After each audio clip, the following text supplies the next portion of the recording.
इन खबर यूपी में आप सबका स्वागत है। मैं हूं हसीन अहमद। राष्ट्रीय स्वयंसेवक संघ और भारतीय जनता पार्टी के धुर विरोधी रहे मुलायम सिंह यादव, जो कि समाजवादी पार्टी के संस्थापक हैं, उन्हें श्रद्धांजलि अर्पित की गई है। 3 दिवसीय पूरा शिविर चल रहा है, वार्षिक बैठक चल रही है राष्ट्रीय स्वयंसेवक संघ की समालखा हरियाणा में, और यहाँ पर याद किया गया है मुलायम सिंह यादव को, जो कि धुर विरोधी रहे हैं। अपने पूरे जीवन काल में लगातार टकराव की स्थिति देखने को मिली है भारतीय जनता पार्टी और समाजवादी पार्टी की। उसके बावजूद यहाँ पर जिस तरह से श्रद्धांजलि दी गई है, उसके सियासी मायने निकाले जा रहे हैं। आपको बता दें कि यहाँ पर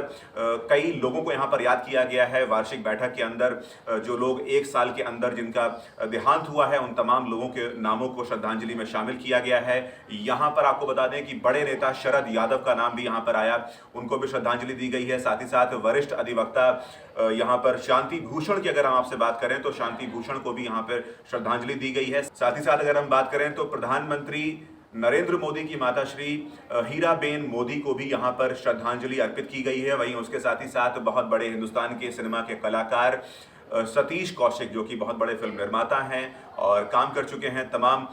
बड़ी फिल्मों के अंदर, उन्हें भी याद किया गया श्रद्धांजलि के दौरान। यहाँ पर महासचिव दत्तात्रेय होस बोले यहाँ पर मौजूद थे और उनकी मौजूदगी में यह सारा सत्र किया गया और पहले ही सत्र में यहाँ पर श्रद्धांजलि अर्पित की गई है। अगर हम बात करें सियासी मायनों के, तो वो कौन सी सियासी बातें हैं जिसकी वजह से यहाँ पर श्रद्धांजलि अर्पित की गई है और क्या टकराव की स्थिति इससे पहले मुलायम सिंह यादव की राष्ट्रीय स्वयंसेवक संघ और उसके साथ ही साथ भारतीय जनता पार्टी के साथ हुआ करती थी। अगर हम बात करें 80 से 90 के दशक में, तो जिस तरह से भारतीय जनता पार्टी और राष्ट्रीय स्वयंसेवक संघ लगातार यहाँ पे अयोध्या का जो पूरा का पूरा आंदोलन है, श्री राम जन्मभूमि का जो पूरा का पूरा मामला था, जो अदालत में लंबित था, सुनवाई चल रही थी, इन तमाम मुद्दों के ऊपर जिस तरह से राष्ट्रीय स्वयंसेवक संघ और भारतीय जनता पार्टी लगातार कोशिशें कर रही थी और राम मंदिर को बनवाने के लिए प्रयास कर रही थी, उससे जो एक किस्म का जो ये पूरा का पूरा एक स्थिति बनी थी जिसमें कि मुलायम सिंह यादव के साथ उनके साथ लगातार टकराव होता था। 80 से लेकर 90 के दशक में लगातार टकराव देखा गया है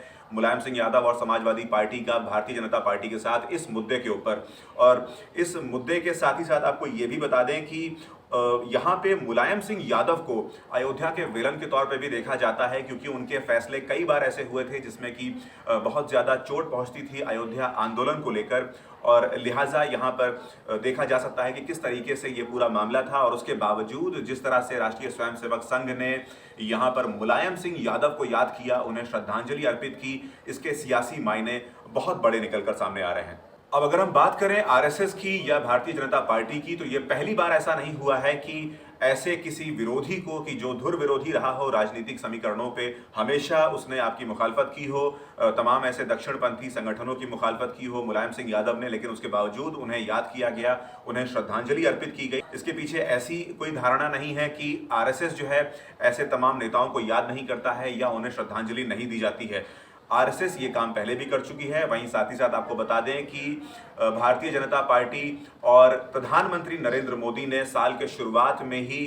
मरणोपरांत मुलायम सिंह यादव को याद करते हुए यहाँ पर घोषणा की थी कि उन्हें पद्म विभूषण के सम्मान से नवाजा जाएगा। तो ये काम कोई पहली बार नहीं हो रहा है, इससे पहले भी आरएसएस ने ऐसे तमाम लोगों को याद किया। भारतीय जनता पार्टी तमाम ऐसे लोगों को याद करती है जिन्होंने समाज में बदलाव करने के लिए, समाज में बेहतर तौर पर बदलाव लाने के लिए कुछ काम किया हो। उन तमाम लोगों को याद किया जाता है, उन्हें श्रेय दिया जाता है और उन्हें श्रद्धांजलि भी अर्पित की जाती है। अब अगर हम बात करें सियासी मायनों के कि इनके क्या सियासी मायने निकल कर आते हैं, तो आपको बता दें कि साल 2024 में लोकसभा चुनाव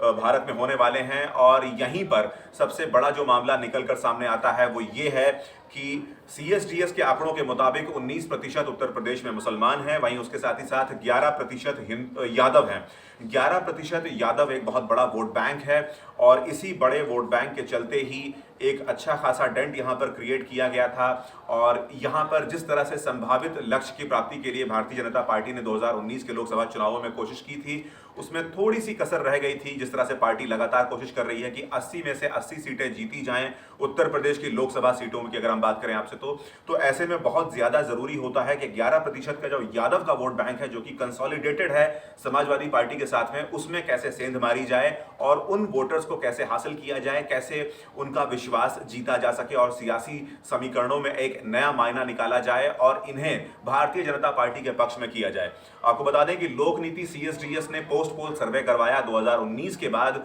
और यहां पर जिस तरह से सर्वे में ये चीजें निकलकर सामने आई कि समाजवादी पार्टी और बहुजन समाज पार्टी, ये दोनों पार्टीज जब आपस में मिली और उसके बाद इन्होंने महागठबंधन बनाया, तो इसी महागठबंधन को 60% वोट मिले यादवों के और भारतीय जनता पार्टी को मिले महज 23%। तो यहां पर भारतीय जनता पार्टी की लगातार कोशिश रहेगी कि अगर 80 में से 80 सीटों का लक्ष्य बना रही है भारतीय जनता पार्टी, तो ऐसे में यादव वोट बैंक को काबू में करना बहुत ज्यादा जरूरी है, उन लोगों को विश्वास में लेना बहुत ज्यादा जरूरी है, क्योंकि यादव वोट बैंक अपने आप में बहुत बड़ा वोट बैंक है और ये उत्तर प्रदेश के लोकसभा चुनावों में समीकरणों को बदलने की ताकत रखता है। ऐसी तमाम सीटें हैं जहां पर यादवों का वोट बहुत ज्यादा मायने रखता है, लिहाजा इनको साथ लेना बहुत जरूरी है और उसके बाद समीकरण बदल सकते हैं और उसी के बाद जो 80 सीटों का लक्ष्य देखा जा रहा है 2024 के लोकसभा चुनावों में, उसमें कामयाबी हासिल की जा सकती है।